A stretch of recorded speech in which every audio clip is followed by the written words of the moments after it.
अभी I have change the slide, ठीक है। तो दूसरा स्लाइड है अभी, ये स्लाइड नंबर 2। अब केतु को रिप्रेजेंट किन किन चीजों से और किया जा सकता है? कुशाग्रास। कुशाग्रास को कहाँ यूज कर सकते हो? कुशाग्रास को भगवान गणेश को अर्पित करके, वेडनेसडे को गणेश जी को मोदक का या बूंदी के लड्डू का भोग लगा के आप उन्हें कुशाग्रास भी अर्पित करो, उन्हें बहुत पसंद है वो कुशाग्रास।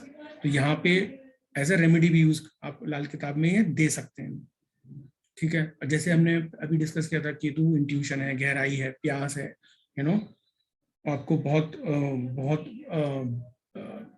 जिसे बोलते हैं टॉप मोस्ट लेवल का एस्ट्रोलॉजर बनाता है, क्योंकि बिना इंट्यूशन के सिर्फ रटन विद्या है, बिना इंट्यूशन के सारी नॉलेज एक हद तक किताबों में ही सीमित है। तो किताबों से बाहर निकलना है, ठीक है। जो किताबों से बाहर निकलना है वो केतु है। केतु को 12वें घर में मोक्ष का कारक माना गया कि मोक्ष का कारक है। हालांकि मोक्ष किसी को मिलता नहीं है, मतलब ये नहीं है कि किसी का 12वें घर में केतु है तो उसे मोक्ष मिल गया और अगले जन्म उसे लेना ही नहीं पड़ेगा, ऐसा बिल्कुल नहीं है। ये मोक्ष का कारक है। मोक्ष का कारक है मतलब आप जिन जिन से मोक्ष मिलने की प्राप्ति हो सकती है, जिन कार्यों से आपको वो करना चाहिए, जिन जिन से भगवान आपको मोक्ष की तरफ अग्रसर करे, तो वो जो कार्य हैं वो सब आपको करने चाहिए, यानी कि अच्छे कार्य करने चाहिए, ठीक है।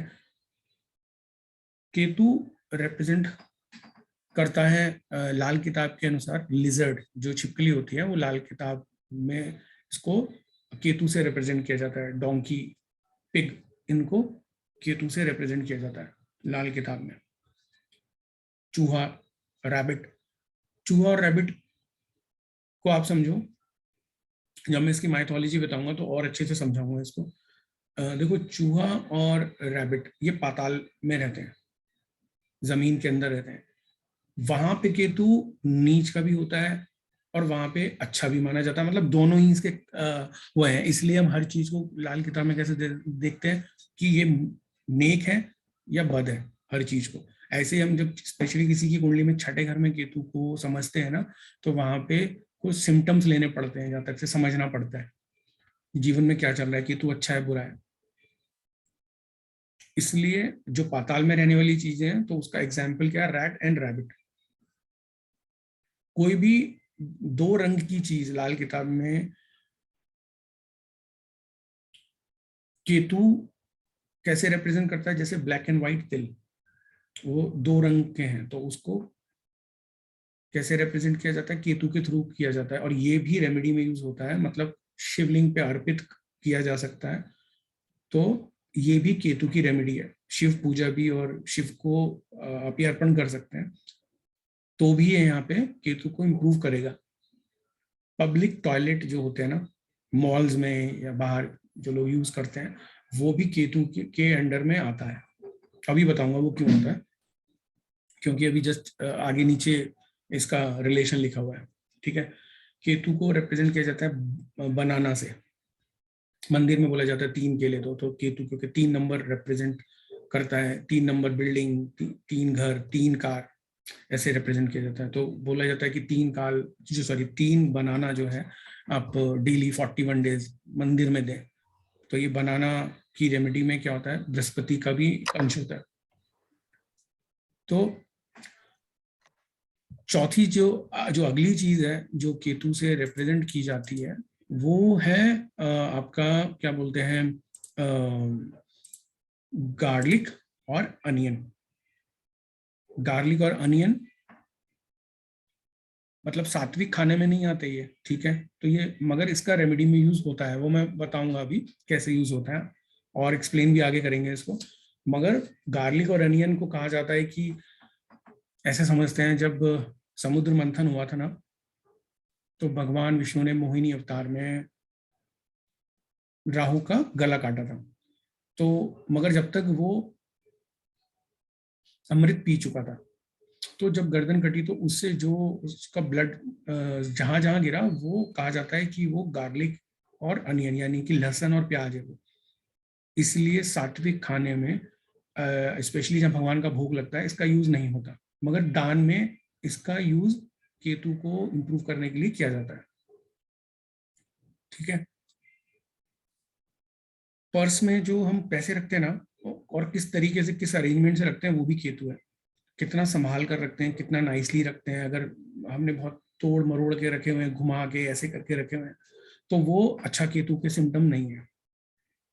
अच्छे से व्यवस्थित करके रखें तो वो अच्छा केतु को दिखाता है। कभी कभी आप देखोगे ना, जैसे हम किसी काउंटर पे खड़े हैं, मॉल में खड़े हैं, तो आप किसी किसी के पर्स में देखोगे, वो पर्स भी बहुत अच्छा होगा, मतलब बिल्कुल नीट एंड क्लीन, और बहुत नाइसली उसमें हर चीज, कार्ड्स रखे होंगे, पैसे रखे होंगे।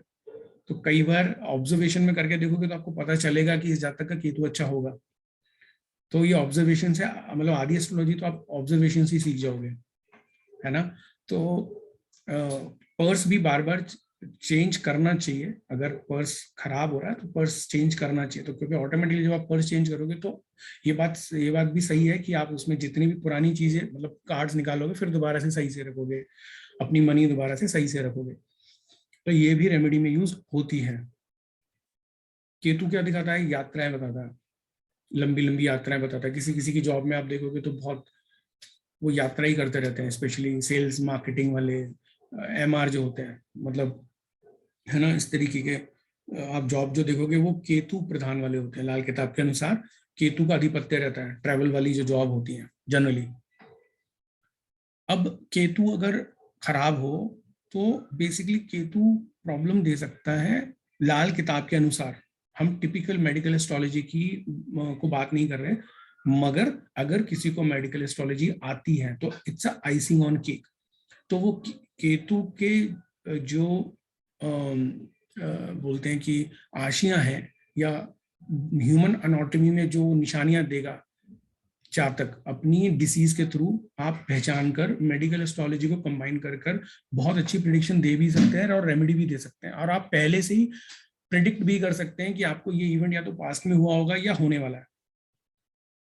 तो केतु अगर प्रॉब्लमेटिक होगा तो वो क्या प्रॉब्लम दे सकता है? लिवर, किडनी, शुगर, यानी डायबिटिक बना सकता है, यूटीआई की प्रॉब्लम दे सकता है।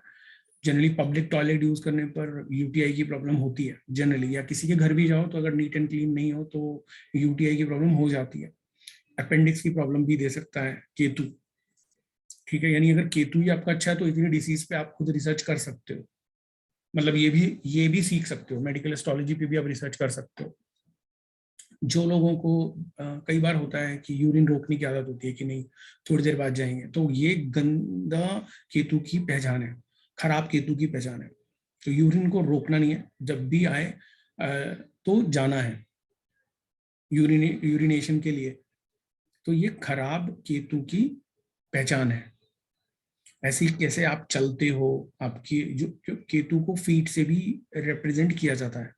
इसलिए कई कई रेमेडी में आप देखोगे, पढ़ोगे, ने सुना भी होगा, जब मंदिर में जाते हैं तो बोलते, जैसे स्पेशली केतु सेकंड घर में हो तो बोला जाता है कि मंदिर में जब भी जाओ पैर वॉश करके जाओ, क्योंकि सेकंड हाउस क्या है? धर्म स्थान का है। तो एनीवेज मैं तो मानता हूँ केतु कहीं पे भी हो तो आप हमेशा हाथ मुंह और पैर धोकर ही मंदिर में जाए। मोटा मोटा ये सीखने को मिलता है जब वो फीट की बात की जा रही है। चप्पल घिस के जो चलते हैं, अपने पैर हिलाते हैं, सोफे पे बैठे हुए, पलंग पे बैठे हुए, तो खराब केतु की निशानी है।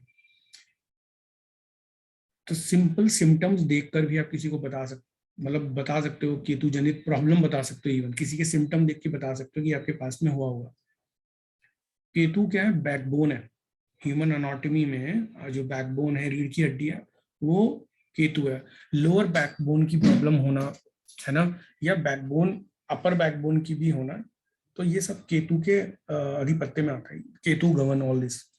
खराब केतु ये प्रॉब्लम दे सकता है बैकबोन की। तो लाल किताब में केतु क्या क्या रिप्रेजेंट करता है, बीमारी की जब बात की जाए, और किन किन ऑर्गन के ऊपर उसका हुआ है, लिवर, किडनी प्रॉब्लम, और डायबिटिक बना सकता है, यूटीआई की प्रॉब्लम दे सकता है, अपेंडिक स्पेस का ये अधिपत्य है, बैकबोन वाला जो एरिया है, फीट स्पेस का अधिपत्य है। ठीक है, तो ये चीज आपको याद रखनी है हमेशा। ये काम आएंगी रेमेडी में भी, ये काम आएंगी डूज एंड डोंट्स में भी, बताने में भी आपको काम आएंगी। तो आगे दिखाते हैं और देखते हैं कि और केतु की और क्या क्या जो है आशियां हैं, वो भी देखते हैं।